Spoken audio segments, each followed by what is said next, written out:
ओम शांति। आज तो 7/2022 के ईश्वरीय महावाक्य हैं। आज मीठे मीठे प्यारे प्यारे शिव परम पिता परमात्मा ज्ञान सागर ज्ञानदाता गीता के भगवान निराकार राम ने ईश्वरीय महावाक्यों में कहा, मीठे बच्चे, माया के प्रभाव से बचने के लिए तुम घड़ी घड़ी अपने सच्चे प्रीतम को याद करो। प्रीतम आया है, तुम सब प्रीतमाओं को अपने साथ वापस घर ले जाने। हम आत्माओं को लेने आए हैं ना प्रीतम प्यारे, तो हम आत्माएं उन्हें याद करें तभी फिर वो ले जाएं। प्रश्न है, कौन सा राज जानने के कारण तुम बच्चे शांति व सुख मांगते नहीं हो? उत्तर में बाबा ने कहा, तुम ड्रामा के राज को जानते हो। तुम्हें पता है कि यह नाटक पूरा होगा, हम पहले शांति में जाएंगे फिर सुख में आएंगे, इसलिए तुम शांति व सुख मांगते नहीं, अपने शांत स्वरूप में स्थित होते हो। मनुष्य तो अपने स्वधर्म को भी नहीं जानते और ड्रामा के राज को भी नहीं जानते, इसलिए कहते हैं मेरे मन को शांति दो। अब शांति तो वास्तव में आत्मा को चाहिए, ना कि मन को। गीत है, प्रीतम आन मिलो। ओम शांति। जैसे शास्त्रों में कोई कोई बात समझ में आती है, उसमें भी गीता में कोई कोई बात ठीक राइट है, वैसे गीतों में भी है। अब प्रीतम अक्षर तो ठीक कहा है, परंतु जेरा बुलावे, जेरा शरीर तो बुलाते नहीं, शरीर तो नहीं बुलाते। शरीर तो जब आत्मा छोड़ती है तो वो नष्ट कर दिया जाता है, तो शरीर तो बुलाती नहीं, आत्मा शरीर के द्वारा बुलाती है। तो जेरा शरीर तो बुलाते नहीं, जीव में रहने वाली आत्मा बुलाती है, क्योंकि आत्मा ही दुखी है। पतित आत्मा कहा जाता है ना, आत्मा में ही खाद पड़ती है, आत्मा ही सतो प्रधान, आत्मा ही तमो प्रधान बनती है। सच्चा सोना ही फिर झूठा बनता है। ऐसे कभी नहीं समझना कि आत्मा निर्लेप है। मनुष्य समझते हैं आत्मा ही परमात्मा है, इसलिए निर्लेप कह देते हैं। बहुत मूंझे हुए हैं। यह किसकी मत है? रावण की मत। ईश्वर अर्थ जो कुछ भी करते हैं, भक्ति आदि सब ईश्वर से मिलने अर्थ करते हैं। सबकी चाहना ही यह रहती है कि ईश्वर से कैसे मिले। बाबा कहते, इनके लिए ही यज्ञ, तप, दान, पुण्य, दर्शन, परिक्रमा इतना सब कुछ करते हैं, फिर भी ईश्वर तो मिलता नहीं है। अगर ईश्वर मिलता तो तीर्थों पर नहीं जाते। कोई गंगा तट पर जाकर अपने पापों को धोने की बात नहीं कहता। समझो, किसको मूर्ति का साक्षात्कार हो जाता है, परंतु वह भी ईश्वर तो नहीं मिला ना। ईश्वर को सब पुकारते हैं, हे पतित पावन, हे प्रीतम आओ, क्योंकि आत्मा को दुख होता है। शरीर को चोट लगती है तो आत्मा को दुख फील होता है। इस शरीर के द्वारा ही आत्मा जो कष्ट भोगती है, कोई बीमारी होती है तो शरीर को नहीं दुखता है, शरीर के द्वारा आत्मा को दुख होता है ना। फिर आत्मा ही कहती है कि अब मुझसे ये कष्ट सहन नहीं हो रहा है तो मुझे उठा लो, है ना। ये शरीर छूट क्यों नहीं जाता, न मर क्यों नहीं जाते? क्योंकि कष्ट आत्मा शरीर के द्वारा सहती है, तो इस पे ही लेप छेप लगते हैं। आत्मा ही सतो रजो तमो में आती है, तो आत्मा में ही यह गिरने और उठने के लेप छेप लगे हुए हैं। आत्मा निर्लेप नहीं होती है ना। तो बाबा कहते, इस तरह से आत्मा को दुख होता है, शरीर को चोट लगती है तो आत्मा को दुख फील होता है। आत्मा शरीर से निकल जाती है, फिर शरीर को कुछ भी करो तो आत्मा को कुछ लगता होगा नहीं ना। फिर चाहे शरीर को तुम जलाओ, मारो, काटो, कुछ भी करो, आत्मा निकली फिर उसको कुछ भी नहीं लगता। आत्मा को कुछ होगा क्या? नहीं। तो आत्मा और शरीर का माइंड है, तो आत्मा को फील होता है। तुम बच्चे जानते हो, सतयुग में कोई दुख नहीं होता, क्योंकि वहां तो माया का राज्य ही नहीं होता। तुम पुरुषार्थ करते हो स्वर्ग में चलने का, जहाँ माया नहीं। यह माया का राज्य पूरा होने वाला है। मनुष्य तो बेचारे कुछ भी नहीं जानते, कहते हैं मन को शांति दो, यह नहीं कहते कि आत्मा को शांति नहीं है। मन के लिए ही कह देते हैं, आत्मा में ही मन बुद्धि है। आत्मा कहती है हमको शांति चाहिए, और आत्मा इसलिए शांति चाहिए की बात कहती है क्योंकि उसका जब अभी संसार में उसका ड्रामा खत्म होता है, अब उसको घड़ी घड़ी अपने घर की याद आती है। हर एक आत्मा शांत है, अब वो बार बार इसीलिए शांति की मांग करती क्योंकि उसका घर ही शांति धाम है। अब हर एक आत्मा को ये भासना है कि अब उसका तो ड्रामा में जो पार्ट था वो पूरा हुआ, अब उसे वापस घर जाना, सबकी जो अवस्था है वानप्रस्थ अवस्था है ना। ऐसे तो नहीं कि मन कहता है कि मुझे शांति चाहिए, मन बुद्धि संस्कार, बाबा कहते आत्मा कहती है कि हमको शांति चाहिए क्योंकि उसका घर ही शांति धाम है। ऐसे नहीं कि मन को शांति चाहिए, आत्मा शांति चाहती है, यह भी समझते हैं हम। आत्मा परम धाम से आती है, शरीर में आत्मा को ऑर्गन्स मिलते हैं, माँ के पेट में हमको हाथ पैर मुंह ये शरीर मिलता है, लेकिन हम आत्माएं आते परम धाम से हैं। बाबा कहते हैं शरीर आत्मा को यहाँ मिलता है। आत्मा कहती है प्रीतमान मिलो, जरा दुखी है। अब जीव और मन में कितना फर्क है। मन और बुद्धि आत्मा की शक्तियां हैं और यह शरीर ऑर्गन्स है। वास्तव में आत्मा का नाम लेना चाहिए, शांति आत्मा को चाहिए। अब आत्मा ऑर्गन्स द्वारा विकर्मों पर जीत पा रही है, ऐसे नहीं कि मन पर जीत पा रही है। देखिए मन को कोई जीत नहीं सकता जब तक आपके तन में प्राण रूपी आत्मा रूपी प्राण है।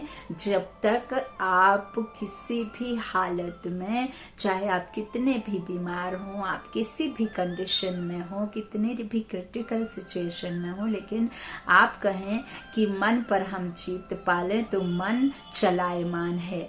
हाँ, मन किसी का श्रेष्ठ विचारों से भरपूर रहता है, किसी का पॉजिटिविटी से भरपूर रहता है, तो किसी की नेगेटिविटी से भरपूर रहता है। तो कोई व्यर्थ सोचता है, कोई समर्थ सोचता है, कोई अच्छा सोचता है, कोई बुरा सोचता है, कोई कैसा सोचता है। लेकिन जब तक तन में प्राण है तब तक मन पर कोई काबू नहीं पा सकता, क्योंकि ये शरीर लिया है तो आत्मा भी जो सोच है, बुद्धि है, मन बुद्धि, वो कहीं ना कहीं भटकेगा। तो बाबा कहते हैं मन पर कोई जीत नहीं पाता, विकर्मों पर जीत पाते हैं। जो आत्मा में विकर्म है ना, 5 विकार, वो विकर्मों पर जीत पहनते हैं, है ना। तो विजयी किसकी होती है? विकर्मों पर सच्चाई की, अच्छाई की, सत्य की। हमारे निज गुण, पुण्य आत्मा के जो सत्य गुण हैं, वो गुणों को धारण कर इन विकारों को छोड़ती है। तो विकर्मों पर जीत पा रही है आत्मा ऑर्गन्स द्वारा। यह समझने की बातें हैं, लिख कर रखने की बातें नहीं। बाबा कहते हैं ऐसा नहीं है कि मन पर जीत पा रही है, नहीं, माया पर जीत पाते हैं और इसमें कोई बाहुबल की बात नहीं। आत्मा की आत्मा से लड़ाई है और बिना बाहुबल के लड़ाई है। योग अग्नि में सारे विकर्मों को दग्ध करना है। जितना ज्यादा परमपिता परमात्मा को याद करेंगे उतने उसके सद्गुण, उसके सर्वशक्तिमान के गुण हमारे में आएंगे और हमारे में आकर के फिर जो हमारे विकर्म है वो खत्म होंगे। तो परमात्मा, ईश्वर, बाबा, गॉड, खुदा, अल्लाह को याद करने का माना होता ही है कि उस समान बनना, उनके गुणों को अपने में धारण कर अपने विकर्मों को बदली करना सद्गुणों में, है ना। तो ऐसे नहीं है। बाबा कहते कि मन पर जीत पा रही है। अच्छा, माया पर जीत पाते हैं, वो भी किसके मत पर? परमपिता परमात्मा की श्री मत से। बाकी मन को शांति चाहिए, यह कहना भी रॉन्ग है। मन कभी शांत हो ही नहीं सकता। और देखिए आत्मा शांति धाम की रहने वाली है, फिर भी आत्मा को यहाँ इस शरीर को लेकर के पाठ बजाना ही पड़ता है ना। लगातार यदि आप घर में बैठें तो आप बोर हो जाएंगे, आपको लगेगा कि हम बाहर जाएं, है ना। तो शांति धाम में भी आत्मा हमेशा सदैव रह नहीं सकती। बाबा कहते मन को शांति चाहिए, यह कहना भी रॉन्ग है। तो ऐसे नहीं कि मन को सुख चाहिए, आत्मा शांति मांगती है क्योंकि उनको अपना शांति धाम याद आता है, तो आत्मा बार बार शांति मांगती है। अभी तुम बच्चे आत्मा और परमात्मा के भेद को जान गए हो। बाप कहते हैं हे प्रीतमाएं, अपने प्रीतम को घड़ी घड़ी याद करते रहो। प्रीतम भी जानते हैं कि इन पर माया का बहुत वार है।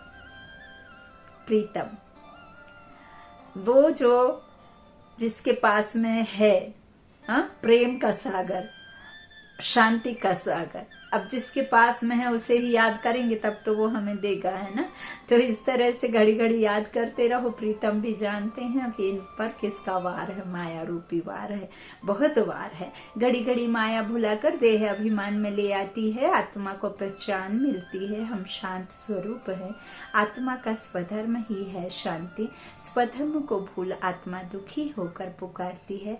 हमको शांति चाहिए, मुक्ति चाहिए, शांति के बाद फिर है सुख। सन्यासी तो ड्रामा के राज को जानते नहीं, शांति देश को भी नहीं जानते। तुमको पक्का पक्का निश्चय है, हम आत्मा परम धाम की रहने वाली हैं।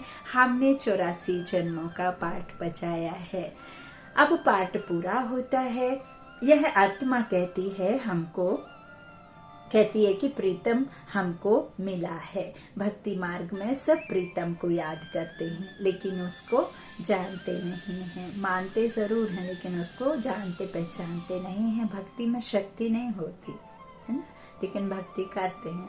तो बाबा कहते हैं सब प्रीतम को याद करते हैं, सच्चा प्रीतम एक ही है, एक का ही नाम लेते हैं। तुम सब समझते हो हमको प्रीतम मिला हुआ है, अभी साधारण तन में बैठे हैं, इनका नाम ब्रह्मा है। तुम ब्रह्म कुमार कुमारियां हो, सबको यह समझाओ, ब्रह्म कुमार कुमारियों के आगे प्रजापिता अक्षर ना आने से यह मूंछ हो जाती है। प्रजापिता अक्षर ना होने से मनुष्य समझ नहीं सकते। प्रजापिता को तो सब जानते हैं, ब्रह्मा को फिर सूक्ष्म वतनवासी समझ लेते हैं। तुम प्रजापिता ब्रह्मा कहेंगे तो समझेंगे प्रजापिता ब्रह्म कुमार कुमारियां बरोबर हैं। इसलिए पूछा जाता है प्रजापिता से क्या संबंध है। प्रजापिता से जो संबंध है वो भी परमात्मा ने समझाया। पिता अक्षर तो पहले है ही, शिव को परम पिता परमात्मा कहते हैं। अब जो तुम जान गए हो, एक है पारलौकिक पिता, दूसरा है प्रजापिता ब्रह्मा। लौकिक बाप को तो सभी जानते हैं, जानते ही हैं, और सबको, सभी मनुष्य आत्माओं को लौकिक शरीर रूपी पिता शरीर जैसा ही सबके पास में है। तो बाबा कहते तुमने 3 पिताओं को अब समझा है। संगम युग पर 3 पिता बाबा ने पहले भी बताया, और कोई दुनिया में नहीं जानते। सतयुग में भी पारलौकिक बाप को नहीं जानते, क्योंकि सुख में सिमरन कोई नहीं करता है और उस समय सुख ही सुख होता है। तो उस सुख करता को, सुखदाता को कोई याद नहीं करता। पारलौकिक पिता सुख करता है ना, तो सुख है तो अब सुख करने वाले को याद कोई करता नहीं। बाबा कहते हैं वहाँ पारलौकिक की याद किसी को आती नहीं, उसे कोई जानते भी नहीं है। बाबा कहते हैं वहाँ उनको एक पिता होता है, शरीर रूपी पिता मात्र, है ना। पारलौकिक और प्रजापिता ब्रह्मा को कोई नहीं जानता, अलौकिक और पारलौकिक दोनों को नहीं जानते। बाबा कहते हैं इस तरह से वहाँ एक ही होता है। अभी संगम पर तुम्हारे 3 पिताएं हैं, तीनों ही पिताएं संगम पर ही हो सकते हैं, फिर कभी हो ना सके। एक है ऊंचते ऊंच बाप जिससे वर्षा मिलता है, दूसरा बच्चा शिव परमात्मा का बच्चा ब्रह्मा, जिससे बच्चों को अडॉप्ट करता हूँ, उसे ब्रह्मा माँ भी कह सकते। तो ब्रह्मा मुख वंशावली गाए हुए हैं, वह ब्राह्मण लोग फिर सिर्फ कहते हैं हम ब्रह्मा की औलाद हैं, परंतु ऐसा नहीं समझते कि हम ब्रह्मा की मुख वंशावली हैं। वह तो है ही कुक वंशावली। कुक वंशावली सिर्फ इस समय की होती है। शिव के लिए मुख वंशावली नहीं कहेंगे, सबको बाबा कहते उनको सब फादर मानते हैं। 3 पिताएं हैं, शिव बाबा की और प्रजापिता ब्रह्मा की सब संतान हैं। लौकिक में तो हैं ही, तो यह पक्का याद करना चाहिए। फिर समझाया जाता है परमपिता शिव बाबा का कोई बाप टीचर नहीं है, यह भी उस बाप को याद करते हैं। वही परमपिता भी है, परम शिक्षक भी है, रोज शिक्षा दे रहे हैं भिन्न भिन्न प्रकार की। हर एक दिन एक ना एक नई पॉइंट जरूर बच्चों के लिए डालते हैं। तुम जानते हो कि प्रीतम हम प्रीतमाओं को बैठ समझाते हैं, वही पतित पावन है, हमको ले जाने लिए आए हैं, दुख से छुड़ाते हैं। तुम जानते हो अब यह दुख की नगरी बदली होकर सुख की होगी। सुख की दुनिया कोई नीचे ऊपर से नहीं निकलती उतरती, स्वर्ग को यहाँ ही लाना है। तो उसके लिए इस दुनिया को बदली कर सुख की दुनिया को लाना होगा। तो हमारे विकारों को छोड़ेंगे तब वह सब शुरुआत होगी। बाबा कहते हैं दुख की नगरी को बदली होकर सुख की होगी। अब रावण राज्य खत्म होना है, आखिरी मौत तो आएगा, राम आएगा जरूर। राम ही इस से हमें निजात दिला पाएंगे और आखिर में रावण को भी राम को पुकारना ही है। तो बाबा कहते आखिरी मौत तो आएगा जरूर, रावण को खत्म होना है। रावण का पुत भी यहाँ ही बनाते हैं, सतयुग में तो बनाते नहीं है, सो यहाँ ही रह जाता, फिर यहाँ से ही शुरुआत होती। तो राम राज्य और रावण राज्य बाप आकर समझाते हैं, इस रावण ने ही तुम भारतवासियों का राज छीना है। हार और जीत तुम भारतवासियों की ही होती है। रावण के आने से तुम मार्ग में चले जाते हो, रजो तमो होते होते तमो प्रधान हो जाते हो। रावण को तुम यहाँ जलाते हो।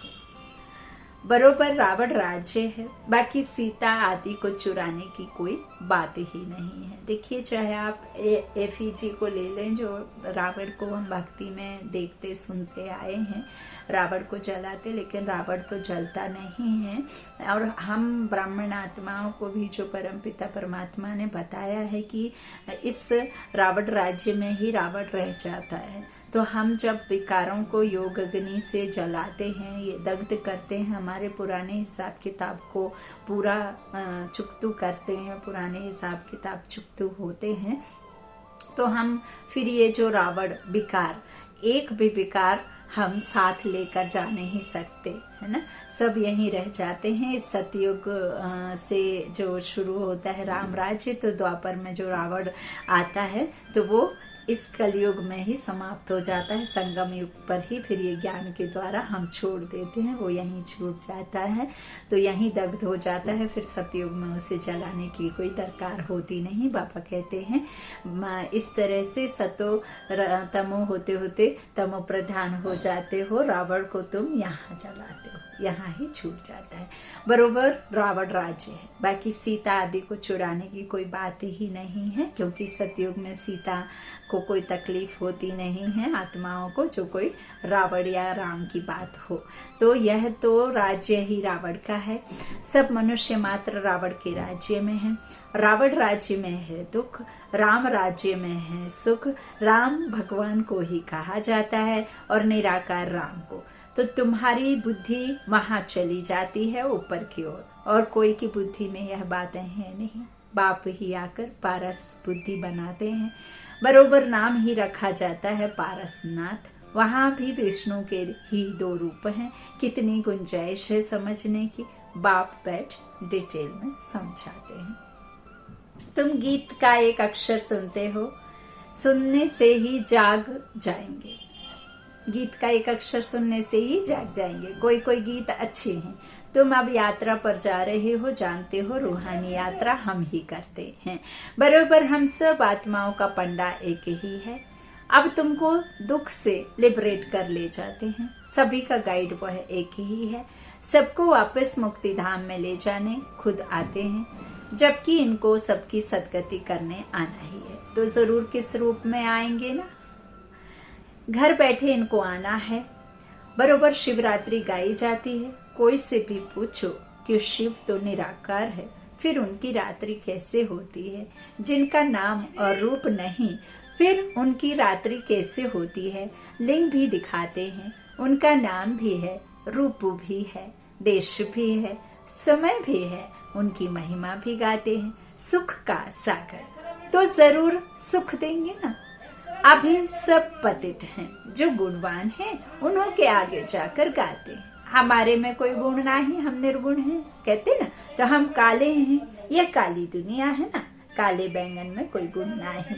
काले अर्थात सांवरे। आत्मा सांवरी बनती है, कामचिता पर बैठ काली हो जाती है, तो उसे काली कहते हैं। बाबा कहते हैं अर्थात सांवरे पतित आदमियों में कोई गुण नहीं है। यहाँ किसी को देवी देवता कह ही नहीं सकते, क्योंकि सब विकारी हैं। गुण तो जो गोरे पावन पुण्य आत्माएं होती हैं उनमें ही होंगे।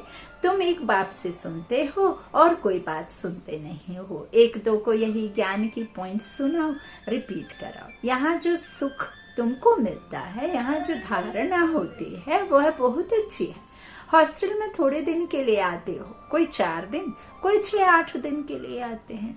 यह बात बाप बैठ समझाते हैं कि वह बैठ बाप से सुनते रहते हैं।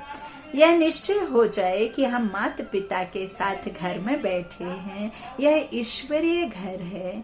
दर कहो व घर कहो, बात एक ही है। दर में आया तो घर में भी आया, दर से अंदर घर में गया, घर में आया। तो यहाँ ईश्वरीय घर है, भाई बहन है, इसलिए इनको इंद्रप्रस्थ भी कहते हैं। यह ज्ञान शुभ पर्या है। नंबरवार नाम रख दिया है। यह है शिव बाबा की दरबार। यहाँ से तुम बाहर जाते हो तो तुम्हारी अवस्था में रात दिन का फर्क पड़ जाता है, सुख और दुख का फर्क पड़ जाता है। सर्विस पर जाने वालों की बुद्धि में यह रहता है कि सर्विस करें। ड्रामा चक्र को भी समझाना बहुत सहज है। हम अब तैयारी कर रहे हैं, बाबा हमें लेने के लिए आए हैं। बैगेज तैयार करना है। बाप को पुराना कखपन देते हैं, बाबा बदले में सब सोना देते हैं। ज्ञान मानसरोवर है। मानसरोवर में तुम डुबकी लगाते हो। यह है पढ़ाई की बात, जिससे तुम स्वर्ग की परी बन जाते हो। बाकी परी और कोई चीज नहीं। पंख आदि नहीं होते हैं। कोई बादलों में शरीर के साथ उड़ ही नहीं सकता है, और ना ही कोई जादू की स्ट्रिंग घुमा करके कोई किसी के काम बनाता है। ऊपर से परमपिता परमात्मा भी कोई लाइट चमकाते या कोई जादू की छड़ी घुमा के या खुद आकर के किसी के जो है साथ नहीं खड़े हो जाते हैं, बल्कि किसी निमित्त आत्मा के द्वारा आपका साथ हर पल देते हैं। बाबा कहते हैं जो भी परी आदि हैं वो आत्माओं को कहा गया है। जो निर्विकारी एकदम कर्मातीत बन जाती हैं वो फरिश्ता बन उड़ते। फरिश्ता ब्राह्मण सो फरिश्ता, फरिश्ता सो देवता, है ना। तो वह फिर उड़ते हैं लाइट हो करके, लाइट बन करके, बिल्कुल एक बंदम निर्विकारी पुण्य आत्मा बन करके फिर वही उनका जो पतित शरीर छूट फिर पावन तन मिल जाता है। अच्छा, तो बाबा कहते ऐसा नहीं है कि पंख आदि हैं, नहीं। वहां के महल जेवर आदि कैसे अच्छे होंगे। अभी माया ने पंख तोड़ डाले हैं, उड़ नहीं सकते हैं। जो हम बोझ लेकर के साथ चलते हैं वो हमें ऊपर की ओर उड़ने नहीं देता है। मेरा मेरा मेरा देहभान, मेरा घर, मेरा बंगला, मेरी मान, मेरी शान, मेरा नाम, मेरा काम, मेरी कुर्सी, मेरा धन, मेरे बच्चे, मेरे बीबी। तो ये सब जो हम एक्स्ट्रा वजन रख करके चलते हैं ना, तो जो हमारी सूक्ष्म शक्तियां हैं वो हमारे पास रह नहीं पाती हैं और हम उन्हें विस्मृति में चले जाते हैं। तो हम उड़ नहीं सकते हैं, क्योंकि हम इन बोझों के टोकरों के नीचे दबे हुए हैं। बोझ लेकर के कोई ऊपर उड़ नहीं सकता है। तो बाबा कहते हैं इस तरह से उड़ नहीं सकते, पंख माया ने तोड़ डाले हैं। यह समझने की बात है। समझाया जाता है आत्मा जैसे रॉकेट है। रॉकेट ऊपर में जाते हैं तो समझते हैं खुदा के नजदीक जाते हैं। अब खुदा वहां कोई बैठा है क्या? यह सारी पलटन आत्माओं की जाती है। बुद्धि में आना चाहिए। बाबा हमारा पंडा है, ढेर की ढेर आत्माओं को ले जाते हैं। बाप कहते हैं मेरा काम ही यह है, मैं सहज राजयोग और ज्ञान सिखलाता हूँ। मैं नॉलेजफुल हूँ, मैं आता तो हूँ ना। इनमें बैठ तुमको अपना परिचय देता हूँ। जैसे तुम्हारी आत्मा में 84 जन्मों का पाठ है, तो मेरे में भी तो पाठ है जो मैं रिपीट करता हूँ। तुम्हारा पाठ जास्ती है, मैं तो आधा कल्प के लिए वानप्रस्थ में बैठ जाता हूँ बाबा के पास में। तो सिर्फ इस संसार के जो है धर्मों का झाड़ है ना, उल्टे कल्प तरु का झाड़ कैसा है, वो बृहस्पति कब आते हैं, मैं कौन हूँ, कैसा हूँ, कहाँ रहता हूँ, तुम बच्चे कहाँ से आते हो, क्या करते हो, क्यों गिरते हो, और गिरे हो तो उठना भी है, उठाते कैसे हैं, कैसे चढ़ती कला, कैसे गिरती कला होती है, कैसे ये चारों योगों का योग चलता है ना। तो ये सब तो नॉलेज उनमें ही है, लेकिन आधा कल्प और तुम्हारा पाठ जास्ती है, बाबा कहते मेरे से भी। तो बाबा कहते हैं मैं तो आधा कल्प के लिए वानप्रस्थ में फिर वापस बैठ जाता हूँ, तुम्हारा ऑलराउंड पाठ है, चलता ही रहता है। कहते हैं भगवान को प्रेरणा आई सृष्टि रचने की, समझते नहीं हैं। बाप कहते हैं मेरा पाठ आता है तो मैं इस साधारण तन में आकर तुमको राजयोग सिखाता हूँ। मैं गर्भ में तो आऊंगा नहीं, यदि मैं गर्भ में आऊंगा तो मैं भी कर्म करूंगा, और कर्म करूंगा तो शरीर धारण करने से ही कर्म विकर्म बनते हैं, और मैं भी फिर जो कर्म ही करूंगा तो फिर मैं तुमको विकर्मों से कैसे छुड़ाऊंगा, है ना। तो ये सब समझने की बातें हैं ना। बाबा कहते हैं मैं आता हूँ, है ना, मैं जरूर आता हूँ, लेकिन गर्भ में नहीं। मैं गर्भ में आऊंगा नहीं, जरूर मनुष्य तन में ही आकर राजयोग सिखलाऊंगा या कच्छ मच्छ में आऊंगा। अब बाबा कहते हैं यदि मैं कच्छ मच्छ में आऊं तो तुम कच्छ मच्छ को देख करके क्या सीख लोगे कि तुम्हारी कैसे दुर्गति हुई, कैसे तुम्हें सदगति में जाना है, कैसे तुमको ज्ञान मिलेगा। कच्छ मच्छ के मुख से वो मुंह करेंगे, तुम समझ जाओगे कि मुझे क्या बोल रहे हैं, नहीं समझेंगे ना। तो मुख तो चाहिए ना। तो मैं इस तन में आता हूँ, बाबा कहते हैं। अब कच्छ मच्छ में तो आऊंगा नहीं। मैं पतित को पावन कैसे बनाता हूँ यह भी तुम जानते हो। शिक्षा बैठ देता हूँ, परम पिता परमात्मा आकर सहज राजयोग और ज्ञान सिखलाकर विश्व का मालिक बनाते हैं। इनको जादूगर भी कहते हैं, क्योंकि नरक को स्वर्ग बना देते हैं, मनुष्य से जो देवता बना देते हैं। तुमको सारा राज अच्छी रीति समझाते हैं, समझाते रहते हैं, हर रोज समझाते हैं। सृष्टि का विनाश कैसे होगा, या आपस में कैसे लड़ेंगे, रक्त की नदियां कैसे बहेंगी, फिर दूध घी की नदियां बहेंगी। यह बाप बैठ समझाते हैं। पांडव लड़ते हैं क्या? बाप कहते हैं देह अभिमान छोड़, मामी कम याद करो तो अंतमति सुगति हो जाएगी। तत्व योगी समझते हैं हम ब्रह्म में लीन हो जाएंगे, परंतु ब्रह्म में लीन अथवा ज्योति में कोई समाते नहीं है। बाप कहते हैं मन मना भव, सिर का बोझा बहुत है, सिर पर बोझा बहुत है, याद से ही विकर्म विनाश होंगे, नहीं तो धर्मराज द्वारा बहुत सजाएं खानी पड़ेंगी। हमको तो बस शिव बाबा की याद में जाना चाहिए। अगर बहुत समय से याद नहीं करेंगे तो पिछाड़ी में वह अवस्था नहीं रहेगी। बहुत सन्यासी लोग भी ऐसे बैठे बैठे जाते हैं, है ना। यदि बाबा की याद में नहीं रहेंगे तो फिर यहाँ जो हमारे पास है उसी में उलझे रहेंगे ना, तो फिर आसानी से नहीं जाएंगे, जबकि यह तो सच है कि जाना ही है। तो बाबा कहते हैं इस तरह से पिछाड़ी में वह अवस्था नहीं रहेगी।